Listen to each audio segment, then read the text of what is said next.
Well, I liked his energy and the fact that he's curious about everything, and looked people straight in the eyes. He didn't kind of ignore people.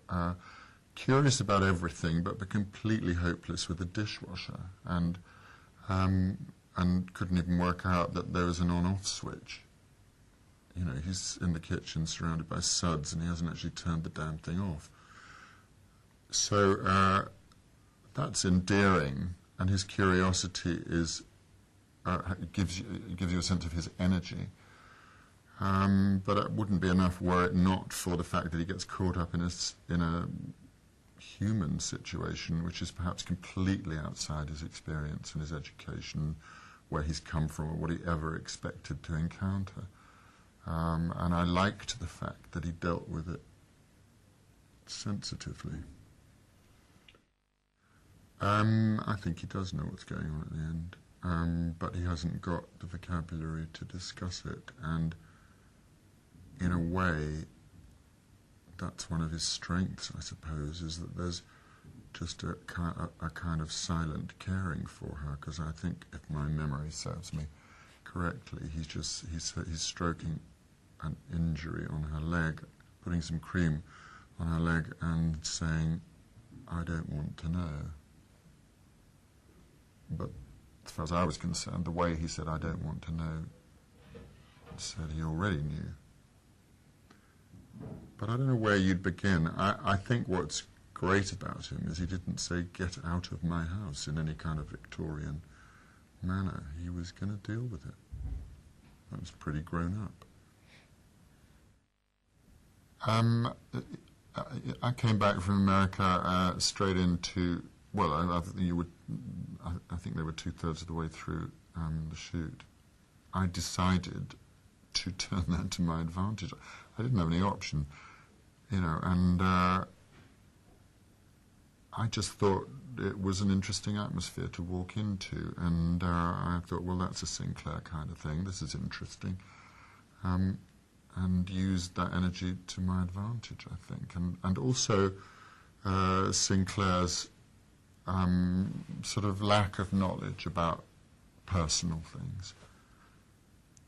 So the difficulty was, of course, developing a proper relationship with Saskia, but I knew her from before, so that was easier than it might have been.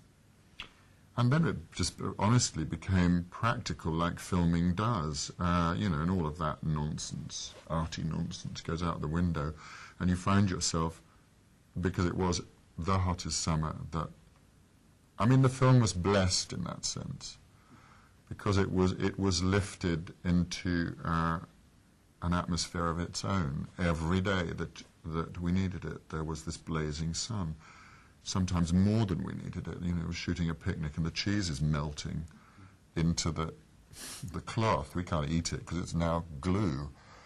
And we were having to use sunshades, and it turned Cliveden and that area of the river into something mysterious and almost like out of Beverly Hills. If there were a river in Beverly Hills, that's what it would look like. So you were constantly made uneasy about the surroundings. Well, I suppose the decision I took about Sinclair and his attitude to money was that he was born to it. It wasn't, you know, he wasn't a self-made man in that sense. I think he's obviously clever at business, but it's been something he's been surrounded by all his life. And so therefore, much like many of the British upper classes, they do have a sense of humour and irony and devil-may-careness about money. And I suppose I was feeding off of that to a large extent. Sinclair's sex life is the sex life of many a British male, I think. You know, I don't know about him because he's fictional, but when I was at school, an all-boys school, there was absolutely no sex education. We used to have to beg the divinity master to tell us about sex, sir, instead of religion. And that was that was just in a kind of titillating way. Wasn't really to get any information, although I suppose we must have done, because he was a responsible guy, and I'm sure St. Clair comes from that background. It's just ignorance. And when he makes love to his wife and then turns over and reads a book, I don't think it's out of a hard heart or an insensitive soul. Just doesn't know. There might be more to it than that.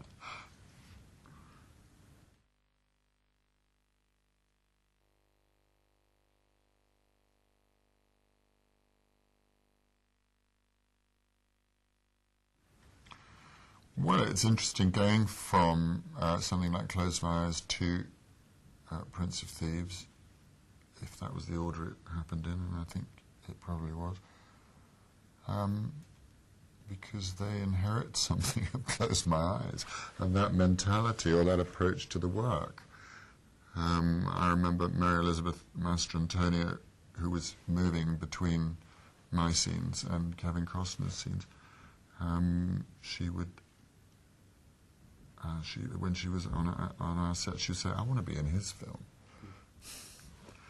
Which is not to say that there were two films going on, but it's my habit and practice and training and everything to look at the writing and look for clues in order to give it a specific life. And the difference with a big Hollywood movie is that they don't often give you time to do that, because the pressure is on the set and the shooting schedule and looking after people for different reasons because of fame, rather than let's all get together and tell this story. As it happens, that was the concern of everybody on that film, including all of the big names. It's just a different experience, but you have to be, I'm the same person in different experiences. When I shot Die Hard, I'd never made a film before. I had no other recourse than what I'd done before, and immediately before that I had just spent 2 years on and off doing Les Liaisons Dangereuses, which was about many things. I mean, in some ways, the ultimate 80s play. Incredibly sexy, without anybody taking their clothes off. Very intricate writing. And also, by the end of it, it was just about stamina and how do you keep it fresh every night. So it's what rules do you live by, really? And in a way, theatre just, it's like Peter Brook says, choose your church carefully. It's a religion.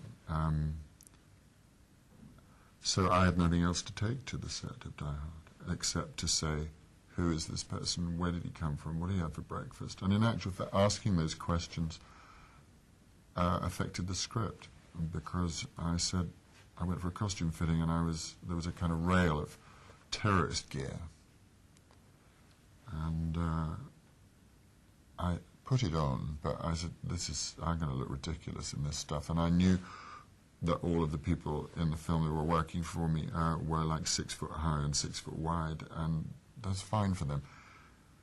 And I said, wouldn't it be interesting if I was wearing a suit and not all of this stuff? Because if I was wearing a suit, then perhaps I could meet the Bruce Willis character. And anyway, I went away for a few weeks and came back and started shooting, and they'd written that into the film, and it became quite an important part of the film, that we had a relationship and we met, and I produced an American accent, and so that happened just by saying, what about, who is, where did he come from, type of questions. I think creating one space in Die Hard happened through a mixture of belief in the power of storytelling, and that's my part. I'm involved in a chain, I'm in the middle between a script and an audience, and unless I can be a clear channel between those two things, then I get uncomfortable and I'm bad. And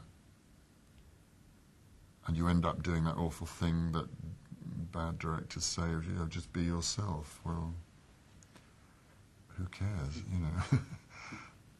I would like to be this character, but in order to... So if it's chutzpah, then I fight for it hard, yes. You often have to change your vocabulary. You get a sense of who the director is. In the case of Die Hard, when I said to him, well, I'm about to shoot all these people. I mean, I first of all couldn't imagine that I was ever going to be in this situation doing a film like that. I'm very proud of that film and its ironies and ambiguities. I don't think they've made another one as good, because we asked all these questions. But there I am in front of a room full of captives, and I've got a gun and I'm about to shoot them if they misbehave. And I said to the director, well, there's a buffet here, because we'd interrupted a party in the scene. I said, could I just sit and have a chicken sandwich while I'm threatening to kill them? And he looked at me as if I was mad and started laughing. And then, you know, every time I said something, he would just walk away laughing. But he let me do it, because I think he knew that I was, I don't know, on some kind of jag of my own, and that it seemed to be working. Harry Potter is a different kind of thing because it's not exactly swimming in ambiguity. So, you know, you have your outline of your character. You are very much part of the process of drawing that outline. And then you must step into it and inhabit it. My character doesn't come into contact with too much special effects, because he's one of the teachers in the school and doesn't really go outside it very much, which is where creatures tend to emerge, or trees burst into life, or people get into cars that fly. So I haven't encountered too much of that. But it's just, you know, it just comes under the heading of it's part of the job. It's like being dropped from 40 feet into an airbag in Die Hard before. You know, that wouldn't happen now.